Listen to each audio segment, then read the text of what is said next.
There is a real sense of excitement and expectation here in Abu Dhabi as we mark the start of the new World Triathlon Championship Series season. Some familiar names are back, some new athletes looking to put down a marker too. The elite men's race is live in just a few minutes' time. Well, one name dominates the start list, a man wearing one, Hayden Wilde of New Zealand, who of course won the grand final last year. Not quite enough to win the title. He'll have his eyes on that this season. See some of the other big names there, Hauser, Hidalgo and Pearson.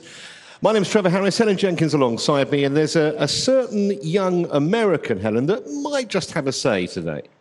Yeah, and that's John Reed there wearing number 14. He got his first World Cup win last year in Karlovy and, you know, debut World Champ Series last year. And he got 2 top 20s, but you feel like he's ready to make that push up to the next level. Jonas Schomburg on there, expect to see him near the front of the race as well. Other strong athletes, Kasper Stornes from Norway, who's won a World Championship Series, although that was back in 2018. But plenty of contenders on this second page as well to challenge that top 10. There was a slight delay before they went after the hooter, but nonetheless, the Men's World Triathlon Championship Series is underway for 2025. All the yellow hats there on the left-hand side of the screen, I think. Pretty much everyone went to that side. It is a choppy swim, and there's a bit of current out there as well, so the athletes picking that side of the start line, that is going to give them the best advantage to get to the buoy first. But as Matt Hauser, he's stepped up, I think, over the last couple of years, and he's a lot more comfortable leading the swim than he used to be. The athlete at the front is expending more energy than the one sat in behind. So to go to the front and really push it is kind of brave, because you know you are kind of expending that energy that the athletes behind you aren't. Well, really quick in the water, a sub-8-minute swim for Hauser. Only about 5 men are going to record that. So the big question is, how far back is Hayden Wilde? That average I mentioned, 28 seconds. Off the pace, 29 seconds. So he's right bang on his average, Wilde. We might get a little lead group of about 6 or 7 in the minute, even though those chasers there aren't very far behind. Yeah, so this group needs to get established quickly, get rolling around, especially on these longer straights. If they can share the lead, share the workout, then they're just going to be more effective. Yeah, so we've got now those 2 groups have come together, that group of 6 at the front, and then Vilaça group, and then we've got a bit of a gap to that other group. Kindle from Austria, always an athlete that's really active on the bike. He likes to be at the front. He always tries to push the pace, trying to force a breakaway. He might not have an impact on the overall results, but he's one of those athletes that if you can get into a breakaway with him, you know he's going to work well and push the pace. Yeah, well, you can see from that shot how exposed it is. Yeah, 3 or 4 seconds. And look, these athletes at the back are coming under pressure just as this group goes. That big surge. And when you're already really hurting. So about 24 managed to make it over. Hayden Wilde at the front, though. Again, this is a great spot here to try and test the other athletes. It's going to be tough for Hayden Wilde, though, because there is some fantastic runners in there with Vilaça's in there as well. Matt Hauser's in there. And Hauser has actually got the fastest 5K time ever recorded in World Triathlon, although slightly short in Hamburg. Well, they're trying again. These 3 at the front, just to get a little bit of a break. And there is some daylight. There is, yeah. I think there's Vesterman and Kindle as well. This is the best way for him to race, like to get into the breakaway and push. Quite dangerous when you've got Vasco Vilaça chasing you down, though, as that is one of the strongest athletes in the sport on the bike. Vesterman and Kindle have done most of the work here, so he has been able to kind of sit in a little bit, while the athletes behind him, like Hauser, Vilaça, have just really buried themselves over the last lap and a half to make sure he comes back to them. Yeah, there we go, just coming back together now. So they come into T2.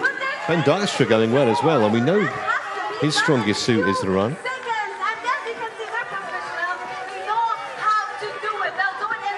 Deliberate in transition, Wilde, but he's away safely enough.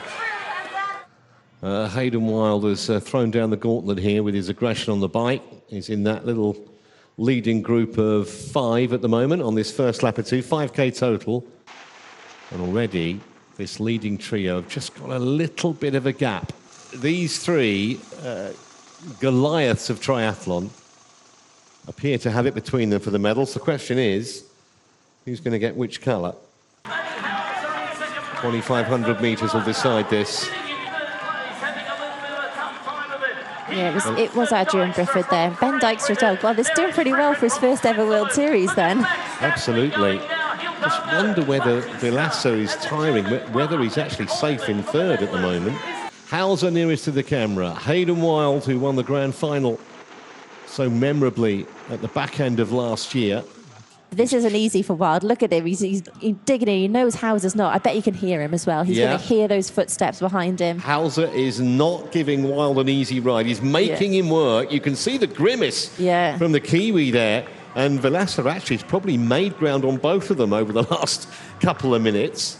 He's going to start 2025 exactly the same way he finished 2024 with a World Triathlon Championship Series victory.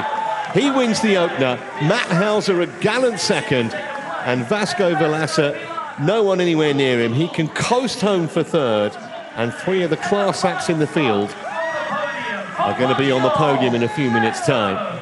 The Portuguese guarantees the bronze. Hayden Wilde, congratulations, a brilliant race. Did it the hard way in some ways, but what a brilliant run that was. Yeah, no, I just went out there and had a bit of fun. You know, I feel like this is my my second home. I've been here for about 3 or 4 weeks, and you know, they just welcomed me in with open arms, and I've just been loving it here. And yeah, I got a breakaway with my breakaway mate again, and it didn't really stick, but we had good fun out there. But that run as well, Matt, made you work all the way to the line on there. Yeah, I've raced Matt over the 5K many times, and I saw his coach, and he was like, one more push, and I'm like, I know for sure he's got one more push, so I just had to like hold the pace on, and he was coming hot, and I was just happy to hold on. It was tough. It's always tough getting second, and it's a tough pill to swallow, especially when you're there the whole way. And felt really good out of the swim, and felt really good on my bike, new bike from Specialized, which was really nice around those corners and held its speed. And but yeah, just couldn't hold on in the end. I'm very happy with the third place. First race of the season, very early, so I think it's a great start to the season. I'm quite happy to give it a go with these guys again. I mean, they really made me suffer today, and yeah, I think the legs have woken up and we're ready to get into 2025. Well, confirmation then of the result of the opening race of the season. Hayden Wilde starting, I say, is where he left off last year with that brilliant victory in Malaga. On top again here in Abu Dhabi. Couple of seconds clear from Hauser, and Vilaça clear in third. Brifford and Graf, excellent results for both. Batista showing again he's no flash in the pan. How fast did Sanchez run? Dijkstra's a top 10 for him on his debut in this level of racing. Cantero super quick again, and Hidalgo rounding out the top 10. Hayden Wilde. Another superb result to add to the Kiwis' already impressive CV. Putting down a very early marker for the season. If he's going to be in enough races, I would think he's got a great chance of winning his first ever World Championship title. Question is, who's going to be holding that come October?